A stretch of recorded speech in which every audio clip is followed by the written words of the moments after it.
How's it going? I'm Hunter Hatcher, Fisheries Biologist with the Department of Wildlife Resources, and I'm here with George Palmer, another fisheries biologist.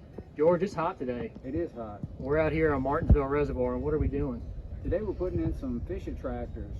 Hopefully what we're going to do is get these things in and put them in areas where people bank fish a lot, and really the areas they're fishing don't have a lot of structure in front of the areas they fish to actually hold the fish close to the bank where they're actually fishing. So the goal is to put in about 34 of these structures and hopefully increase angler catch.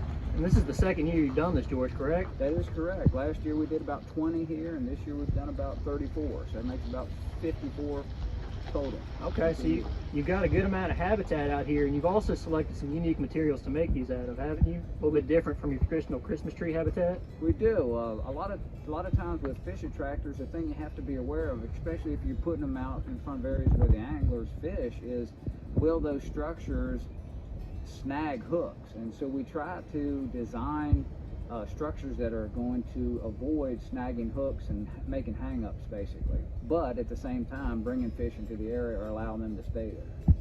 So what we use a concrete cinder block, and we use a corrugated 4-inch pipe, 2-inch water line and 1-inch water line, cut it to about 4-foot lengths, put them in the holes of the cinder block, put some Quikrete in there, allow it to set up, and for a relatively cheap price, about $600, we can make about 30 to 35 structures.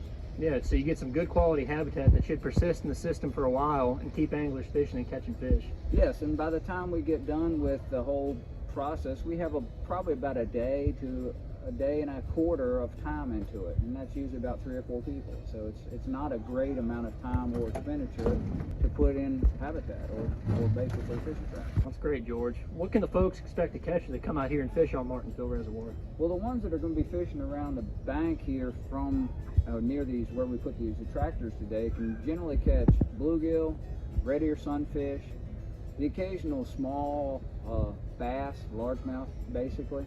And sometimes they'll catch some channel catfish. We stock channel catfish here in Martinsville, and we do stock some bluegills. Okay, So, good to hear. Well, great work, George, and come on out here and check out Martinsville Reservoir. It's a great place to fish. thanks, Hunter.